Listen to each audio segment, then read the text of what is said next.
Buenos días. En la neurociencia cognitiva nos enfrentamos a dos preguntas fundamentales sobre el funcionamiento del cerebro: ¿dónde ocurre un proceso mental y cuándo ocurre?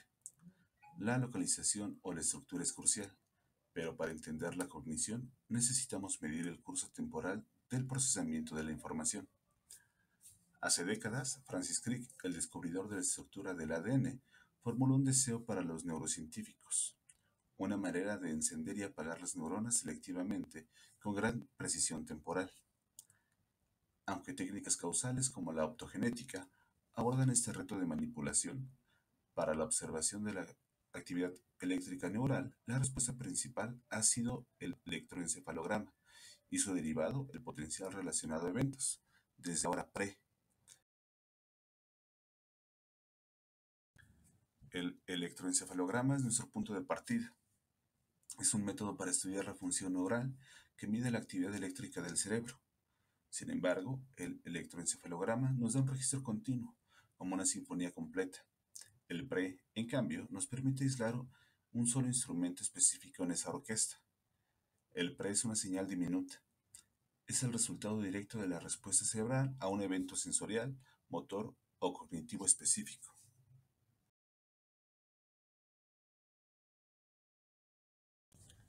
Para el PRE, la captación de la señal se realiza mediante electrodos de superficie, usualmente entre 20 y 256. Estos están incrustados en una gorra elástica que recoge los campos eléctricos generados por grandes poblaciones de neuronas activándose sincrónicamente. El registro de cada electrodo se compara con un electrodo de referencia. La técnica del PRE es esencialmente un proceso estadístico conocido como promediación, dado que la señal PRE es minúscula y está incrustada en el gran ruido de fondo del electroencefalograma. Para revelarla, el investigador debe repetir el estímulo o evento cientos o incluso miles de veces. Al alinear y promediar los trazos del electroencefalograma después de cada evento, se llega a los siguientes puntos. La actividad eléctrica cerebral no relacionada con el evento o el ruido se anula porque es aleatoria entre los ensayos. La actividad eléctrica relacionada con el evento, el PRE, se suma de forma consistente haciéndose visible. La onda resultante del PRE se describe mediante componentes nombrados por su polaridad, N para negativa y P para positiva, y por su latencia, que es el tiempo en milisegundos desde el inicio del estímulo. Hay dos componentes tempranos, que son antes de los 100 milisegundos, y estos reflejan predominantemente el procesamiento sensorial de la información, y los componentes posteriores, que son las ondas que ocurren después de los 100 milisegundos, y estos ya no son solamente procesamiento sensorial, sino que están modulados por la atención y el procesamiento cognitivo. Por ejemplo, el P300 se observa cuando se presenta un estímulo atendido y relativamente raro, y el N400 se asocia a la violación de la semántica, un estímulo inesperado a nivel de significado. El procedimiento básico se puede definir de la siguiente forma. Primero, se establece un diseño experimental para modular una función cognitiva específica. Se registra la actividad eléctrica cerebral continua con un electroencefalograma. Se aplica un filtrado digital a la señal del electroencefalograma para eliminar frecuencias no deseadas y aislar el rango de actividad de interés. La señal filtrada se divide en intervalos de tiempo sincronizados con el evento de interés. Dado que la señal del PRE es sensible al ruido biológico, se utilizan algoritmos de corrección o se rechazan ensayos donde la actividad excede umbrales de voltaje predefinidos. Los segmentos del electroencefalograma limpios, alineados al evento, se promedian a lo largo de muchos ensayos. La forma de onda resultante presenta componentes que son picos y valles, que se etiquetan por su polaridad y latencia.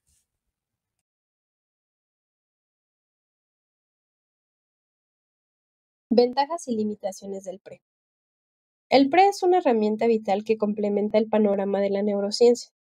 Entre las ventajas tenemos que tiene una alta resolución temporal, milisegundos, lo cual es crucial para medir la cronometría cognitiva. Es una técnica no invasiva y segura para el estudio en humanos. Tiene bajo costo y una alta portabilidad del equipo, en comparación con los escáneres de imagenología metabólica. Proporciona un registro continuo de la actividad eléctrica y tiene valor clínico. Además, permite estudiar procesos ocultos o no conscientes, ya que la medida es física y no depende solo de la conducta. Por otro lado, tenemos las limitaciones. Entre ellas está que tiene una baja resolución espacial para la localización precisa de estructuras profundas. La señal es susceptible a artefactos, ruido, causados por movimientos o parpadeos. Requiere promediación, lo que limita el estudio de eventos cerebrales que no se pueden repetir. Al requerir muchos ensayos y equipamiento, también puede causar fatiga o incomodidad y afectar los resultados. Finalmente, la variabilidad intersujeto. Algunas personas no muestran claramente ciertos componentes, lo que reduce la aplicabilidad clínica en algunos casos.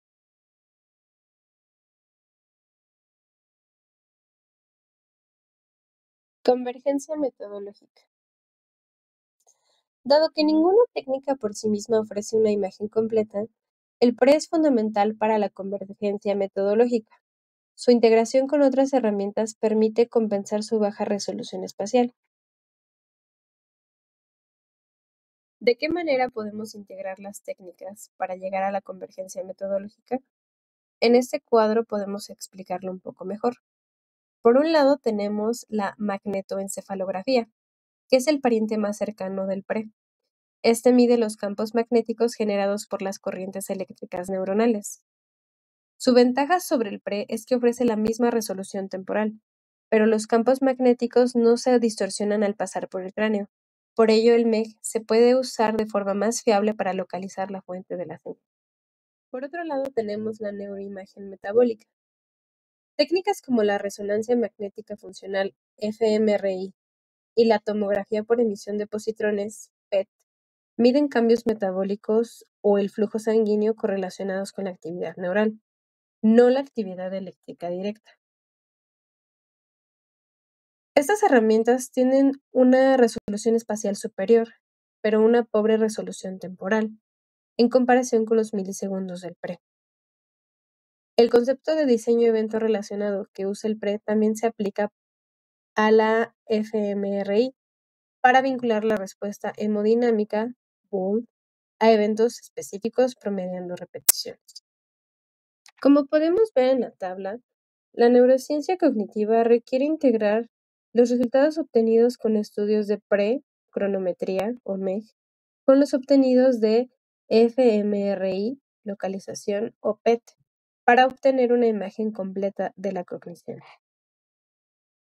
Es decir, que si consideramos estudios con alta resolución temporal y alta resolución espacial, tendremos una integración óptima. Es importante señalar que los potenciales relacionados a eventos son una técnica adecuada cuando se busca conocer cuándo ocurre un proceso cerebral, gracias a su alta resolución temporal y capacidad para seguir la dinámica neuronal en milisegundos. Son especialmente útiles en estudios donde la conducta es difícil de medir, como en niños o pacientes graves, y cuando el entorno experimental permite muchas repeticiones y un buen control de artefactos. Sin embargo, si el objetivo es identificar dónde ocurre la actividad cerebral con precisión espacial o en regiones profundas, técnicas como la fMRI o la MEG resultan más apropiadas. Además, los PRE ofrecen una alternativa de bajo costo en comparación con otros métodos neurofisiológicos. El valor del PRE reside en su capacidad para vincular componentes específicos a etapas discretas del procesamiento cognitivo. En el estudio de efectos de la información visual de bajo nivel y la carga perceptual en las respuestas P1 y N170, los potenciales relacionados a eventos fueron centrados en componentes P1 y N170. Se registró la actividad eléctrica cerebral mediante electroencefalograma de 64 canales, mientras los participantes observaban rostros con distintas expresiones emocionales, enfado, felicidad, neutralidad. Se buscó aislar efectos de la información visual de bajo nivel frente al procesamiento estructural del rostro.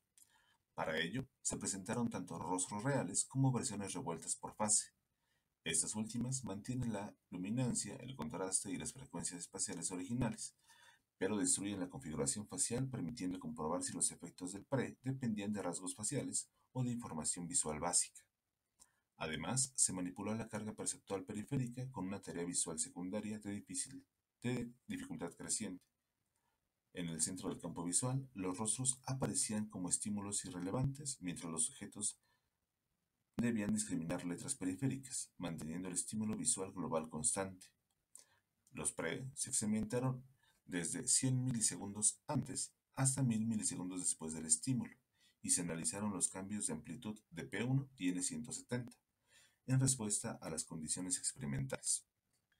Se halló que el componente P1 reflejó diferencias atribuibles a la información visual de bajo nivel.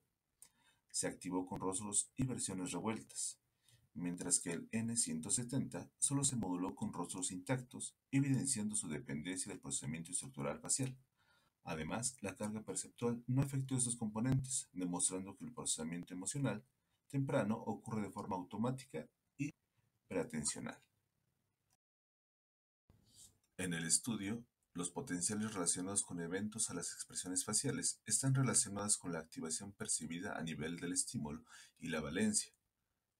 Se usó el PRE en los componentes P1, N170, P2 y EPN, combinados con seguimiento ocular, para controlar la fijación y el análisis más univariate jerárquico para el tratamiento estadístico. Participaron 80 sujetos con electroencefalograma de 64 canales. Se les pidió realizar una tarea de discriminación de género mientras observaban caras con expresiones de miedo, ira, felicidad o neutralidad. La mirada se controló estrictamente, se rechazaban los ensayos en el que el ojo se moviera fuera del área de 1.4 grados centrada en la nariz, asegurando que los potenciales reflejaran el procesamiento visual directo de la expresión. Posteriormente, los mismos participantes evaluaron cada rostro en escalas de valencia, agradable, desagradable y arousal, intensidad emocional, de 1 a 9. Estas calificaciones fueron vinculadas rostro por rostro a los ensayos de electroencefalograma originales, permitiendo realizar análisis de regresión a nivel de ensayo. Se empleó el método más univariate para analizar la amplitud de los pre en cada electrodo y punto temporal, generando mapas de regresión de alta resolución temporal y espacial. Los efectos más fuertes aparecieron en el N170, cuya amplitud varió según las calificaciones individuales de arousal y valencia. Las expresiones más amenazantes generaron mayores respuestas negativas en N170. El componente P2 mostró poca relación a estas percepciones, mientras que el componente EPN respondió principalmente a estímulos positivos. La técnica permitió vincular directamente las variaciones cerebrales con la percepción subjetiva de cada rostro, demostrando la sensibilidad en los pre al significado emocional percibido a nivel individual. En el estudio Retorno del miedo tras la extinción en la juventud, un estudio de potenciales relacionados con eventos, se usó el PRE en combinación con el potencial positivo tardío, LPP, respuesta galvánica de la piel, GSR, SCR y autoinformes del miedo. El estudio fue longitudinal con 2 sesiones separadas por 2 semanas. En la primera visita, los niños de 7 a 14 años realizaron una tarea de condicionamiento del miedo con estímulos auditivos aversivos asociados a un estímulo condicionado CS+. Se registraron respuestas psicofisiológicas GSR y EMG para medir adquisición y extinción del miedo. En la segunda visita, en una sala diferente, se realizó la prueba del retorno del miedo, ROF. Se registraron PREs con un sistema biosemi de 32 canales, mientras los niños veían nuevamente los estímulos condicionados, CS+, y CS-. Los PREs se segmentaron de 200 milisegundos antes a 1500 milisegundos después del estímulo, con un enfoque de potencial positivo tardío de 400 a 1000 milisegundos, un marcador de procesamiento emocional sostenido. Se correlacionaron las diferentes amplitudes del potencial positivo tardío entre CS+ y CS-, con los niveles de extinción medidos por GSR en la primera visita, para vincular la respuesta neural con la memoria emocional a largo plazo.